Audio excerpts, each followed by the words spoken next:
Namaste friends, welcome to Indic Vichaar once again and a very happy Republic to you. Surenji, welcome to Indic Vichaar and a happy Republic Day to you. Republic Day wishes to you too and to all the viewers of Indic Vichaar. Yes, it's wonderful. It is 75th. We have completed 75 years and so this is 72nd, right? 72nd Republic Day. Yes, sir. So we have come a long way, and we should all be glad for that. So friends, please, I welcome Shri Surendranath from Chennai once again, our expert on Indic knowledge systems, Hindu religious traditions, FCRA laws, and of course NGOs. He's also a contributing editor to Indic Today. So Surenji, welcome to Indic Vichaar. Thank you very much. As usual, I'm very glad to be with you and to speaking to yourself and your viewers. Thank you for having me.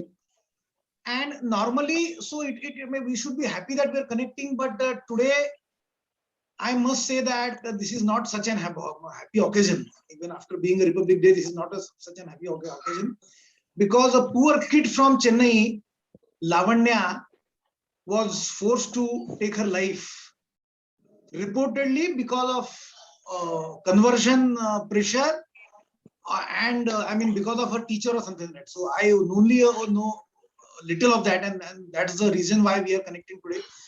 So Surenji, at the opening, I would like you to tell us in detail that what went wrong and why the poor kid had to commit suicide.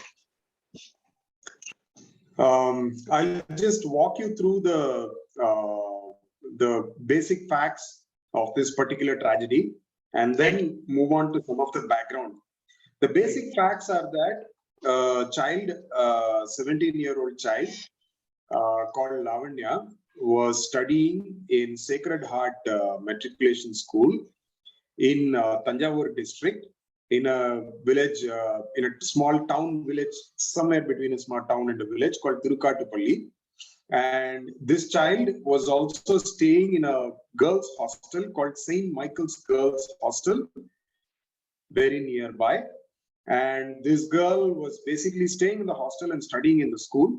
And she had not gone home for the Pongal holidays. And when she was staying in the hostel during Pongal holidays, when the other children had gone back to their homes, she had not gone back home. And the parents got a call from the people, from the administrators of the hostel, saying that the child has been hospitalized and she is not well. When the parents went to the hospital, they were told that the child had consumed pesticide, and the child died. Now, other than the parents, there was someone else. People say it was a local activist who has recorded. This was not recorded by the magistrate or by the police, but there is an independent recording which activist in that region, working in that region, has recorded, and this is very close to the child's very tragic demise. So it can be taken as a dying statement by a victim. And in this statement, the child has explicitly stated that she was being harassed by two people in the administration of the hostel, Sagaya Mary and Raklin Mary. She was being harassed. She was being forced to clean toilets, and she was not allowed to go home for the holidays. And therefore, in this frustration, she had attempted to commit suicide. And when she was when the questioner asks her questions, if you look at the video, the questioner asks her further questions, and she has very clearly said that they were pressurizing her to convert to Christianity. And this was the reason why she had undergone all these difficulties. So this is the dying statement. These are the facts of the actual tragic incident. The background is that the child had been staying in the hostel for quite some time, and for nearly more than a couple of years, the child has been staying in the hostel, and she has been studying in school. In 10th standard, the child got more than 95% marks, aggregate 95% marks. So she was a very brilliant student. And other pieces of information that are appearing is that her mother is no longer alive, and she has a stepmother. And the stepmother, from all appearances, it seems that the family was not going through major difficulties. They seemed okay, but still the girl seems to have had some problems with the stepmother. There is a recording from July 2020 of a phone call which has been made to the Child Welfare Committee in that district. And she might have had some misunderstanding with her stepmother at that time. But overall, that may not have direct bearing on the situation here, but those are facts which are being brought out in public knowledge. Okay. So, are any arrests being made? The one of the people named by the dying declaration has been arrested, and I believe the second person is also going to be arrested under judicial remand. And the case has been, but the case is still being investigated by the local district law and order police. So now, I mean, something strange I find. I find something strange is that how come that live? I mean, that independent person. When did he record the statement? It was done in the hospital. It was done in the hospital. The person has had access to the child. Maybe we are not sure. This activist may have had access to the child because he has probably helped out the child and knows the family, something like that. But this person has landed up even before the parents came there, because the parents live somewhere else. They live in another district in Ariyalur. So it would have taken them some 2 to 3 hours at least to come to the hospital. And therefore, before that, we don't know how much time has elapsed between the time the child was in hospital and by the time the parents were informed and the parents came there. But before that, this person has taken the dying statement of the child. And the parents are in agreement that this was really their child and this was the dying statement of the child. So that statement is definitely, it is a valid statement. Okay. So, I mean, say 17 is not, I mean, she is a child for sure, but 17 is not like an adolescent. She is into late teens. So there is some understanding. The child is intelligent, as you told. So my question is that, did her father, now again, being a stepmother, there is another angle to it. But say, did her father knew anything about this harassment which she was facing, cleaning the toilets, or conversion? The parents, both the father and the stepmother, have come out and given a statement to the media, as well as they have given a statement to politics, and they are going to be summoned before the magistrate. In that, they have stated that in July 2020, I mean in 2020, when the child was in 10th standard, she was being pressurized to convert. And they were also told that the child, it is good if the child converts. They had refused. And when they were asked, why did you continue with the child in that same school? They said she was doing very well and her 10th standard exams were there. And then after that, it was the Corona period and all that. And therefore, they couldn't take a TC in the middle of the year. So they were letting the child continue there. Yeah, I mean, good that you brought up the Corona thing. I also find it strange that when more than 90% of students are studying from home, I mean, it would have been, it looks that she must be one of the few students who would be staying at the hostel. See, the background to this, there is a bit of background to this. Okay. She was not allowed to go to the hostel, and apparently the child has some kind of skin condition. Oh. And so she was also had some social, she was a shy child and so on. Correct. And so she was probably kept in the hostel. And the background is that the childcare institution where she was staying, the hostel is state funded. The government school is government aided. And the aid depends upon the people attending. So the government gives reimburses, pays the salary for the teacher, and the teacher's salary will be paid only as long as the student-teacher ratio is maintained.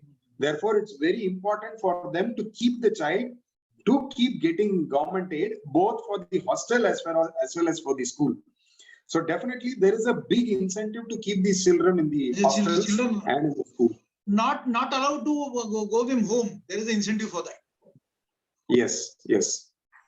Okay. So, I mean, the next question is that how rampant is this harassment of children, A, and how rampant is this conversion drive from the missionary schools and missionaries, I mean, down there in South? See, I'll just give you a sample. This school has been, this school and this hostel have been there for decades. And the school itself is nearly 100 years old. The Sacred Heart Matriculation School is nearly 100 years old. And I will just give you a fact. The place where the school is situated, right? It used to be called that hamlet or that neighborhood, that particular hamlet used to be called Vannarpet in the census before 1981. After 1981, the name of the place has been changed to Michaelpatti. So, which means you know what is the impact of the school being there. That should give you a clue. Second thing, the coercion to convert is fairly strong, especially among the lower income strata of society, Correct. and where there is a social, also where people have certain social disadvantages, both in terms of caste, in class, and economic disadvantages. There the incentives are given to convert, and also the pressure to convert and the pressure to keep newly converted people inside the church is very strong. Yeah. So this is fairly common, and this is not surprising. And if you look at the number of cases where these people have been pressured to convert, or there has been some kind of pressure from the church authorities, either lay church authorities or from the priesthood, it would run into hundreds, even if you have recorded cases which have appeared in media. Correct. I understand. So now my next point is that, I mean, from here, say 1,200 kilometers away, it looks like that the current government is hand in glove with the missionaries, and either they are unable or they are unwilling to take a, I mean, step to deter this kind of incidents. See, I will just give you the background. I mean, the statements made by various parts of the administration. As soon as this broke out in the media, the district SP, Srimati Ravli Priya, the district SP, Superintendent of Police, she came out and gave a statement saying that there is no evidence that there was an attempt to convert. And she said the district law and order and the police authorities will take strict action against the person who made that video. This was the statement of the SP. And then very soon afterwards, the school education minister, Mr. Anbil Mahesh, has come out and said that there is no evidence of any coercion or conversion angle being involved in the tragedy.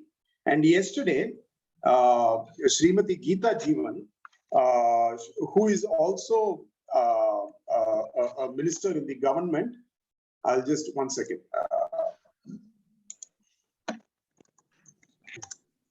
Srimati Geeta Jeevan is the current Minister for Social Welfare and Women Empowerment in the cabinet. She has also said that there is no evidence of conversion being a reason for the child's suicide.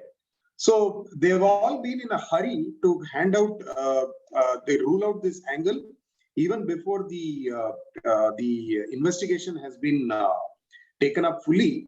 And this has been taken to the Madurai bench of the Madras High Court, and the justice has observed, the sitting judge has observed that there may be an angle, and this has to definitely been probed, and the court will take cognizance of this, and the court will supervise the investigation. In spite of this, the state government is at odds with what the Madras High Court is saying. Right. Be that as it may, I will just give you some background into this. Srimati Geeta Jeevan is MLA from Thoothukudi, and Mr. Anbil Mahesh is an MLA from the Trichy region. In both these regions, it is fairly an open fact that the church, it tells the people in their parish. The parish priest tells whom you have to vote for. And it is fairly an open secret that the church has put their complete weight behind the DMK party during the 2021 elections. In fact, the Chief Minister, Mr. Stalin, has attended a church function where he told the gathered people, the people and the priests of the church, that this is your government. This government is because of you, and this government is for you. It is very straightforward. And so, therefore, it is very clear that they will, the current party in power will do whatever it takes to influence the. We can strongly suspect that they will influence the investigation. Right. So government is, government actually is unwilling to touch the, God's own people. So, but is there any support on the ground? Are people outraged enough or no? Still would like to get some. People are very angry about this. They are on the ground. People are very angry about this. And see, as you say, whatever the authorities may say, whatever the government may say, people see what is happening in front of their eyes. Yeah. They say they see these people coming out, handing Bibles, and there are speeches made in the churches every day, every week, every month. You have videos coming out where the members of the clergy talk, explicitly discuss politics. They tell their parishes what political positions to take. They explicitly speak out. Many, church preachers and so on speak out against Hindu gods, and they abuse Hindu gods, and they take explicit political positions. So people know what it is, and they know how money is and various forms of coercion are applied to get people to convert. It is fairly, people see what is happening in front of their eyes. So there is outrage on the ground. It is just that it needs to be harnessed appropriately to effect change, to make the legal changes to come about. Any support from the opposition? ADMK? The two main opposition parties, the AIDMK has said that there is a conversion angle and it must be probed, and the people who are guilty should be brought to book. The largest opposition party is the AIDMK with 70 plus MLAs, and the BJP and the other Hindu organization, Hindu Michaelpatti, Hindu Munnani, all of them are out on the street protesting and demanding that the state government take cognizance of it and not influence the investigation, for one. And second, the BJP has openly come out and backed in favor of the anti-coercive conversion law, against a law against forcible conversions. Correct. So I was about to come to that now we have Gujarat and Uttar Pradesh, and there are some states now where BJP has a majority and now they are confident. So they have come up with strong anti-conversion laws. So what would be your suggestion? I understand that demography is destiny and just a law wouldn't be sufficient, but would there be any suggestion from you to government to stop this kind of harassment? See, the law against the discussion about conversion is not new in Tamil Nadu. And I may point you that 40 years back, right? 40 years back, M.G. Ramachandran, when he was the chief minister of the state, at that time, he had spoken about this. And even before he became the chief minister in the 70s, when he formed his party, he had said that, the essential character is Hindu. That the essential character of the population is Hindu. Right. We accept and are willing to tolerate and live along with all religions. But when the Hindu does not convert, these are MGR's words, the founder of ADMK. When the Hindu does not convert, but the others convert, then there is a problem. And therefore, there must be some kind of equilibrium put in place so that the Hindus are not affected. This was something MGR said even before he became CM in the 70s. Jayalalitha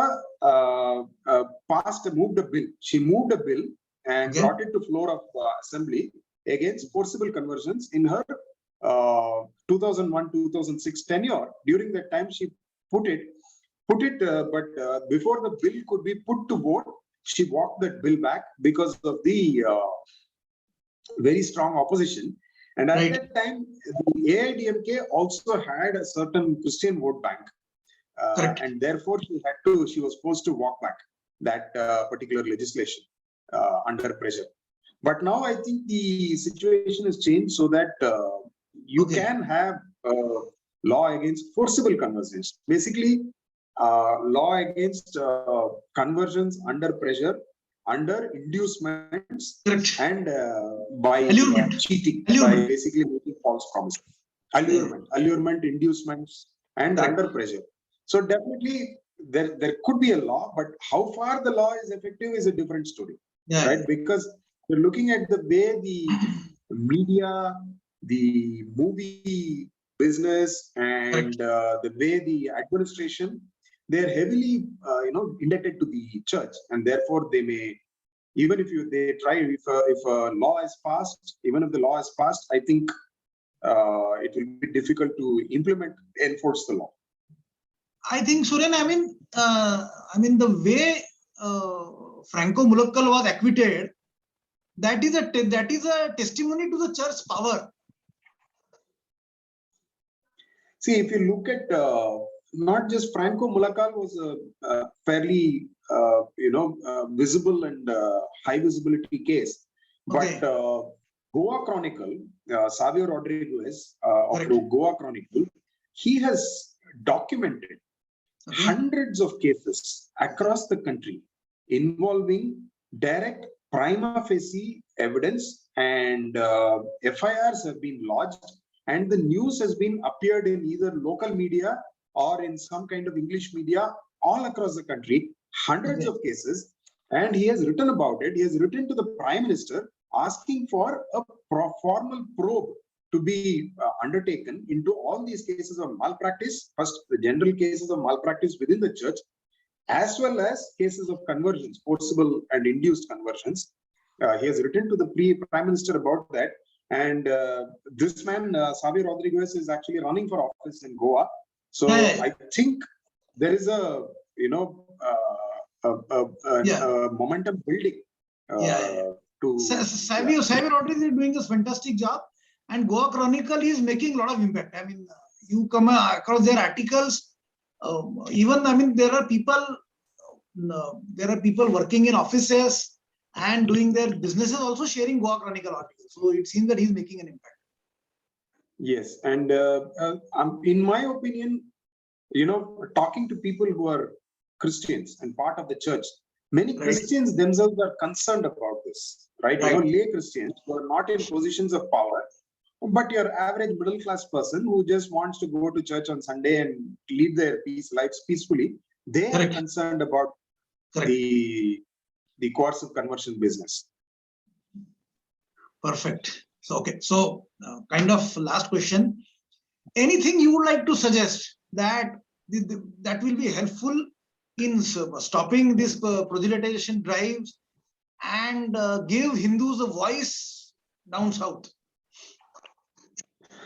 See, in my opinion, one of the biggest forces for proselytization is the control that the church has over educational institutions and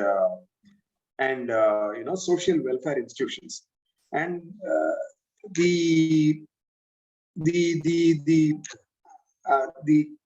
proper response is to build the kind of social infrastructure, and the kind of educational and social outreach institutions from the Hindu side, and for which the Hindus have the wealth.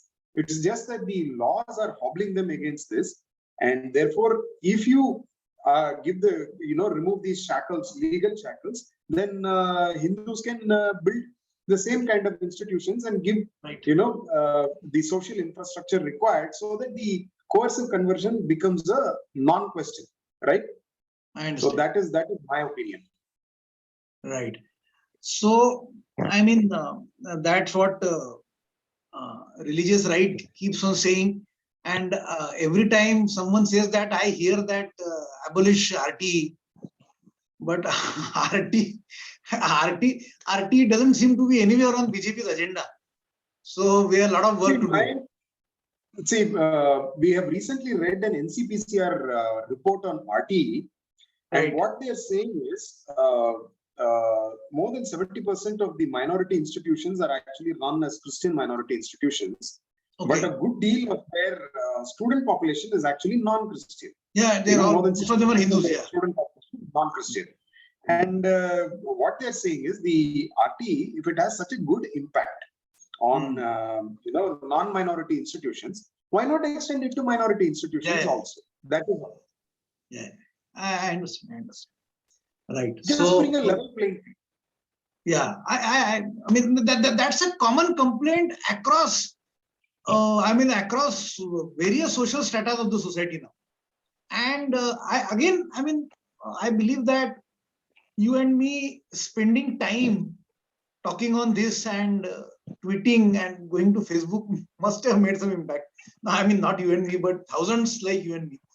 Because people understand that, because I believe that such a complicated law like RTE, even people are now talking about it. I think that's quite an achievement.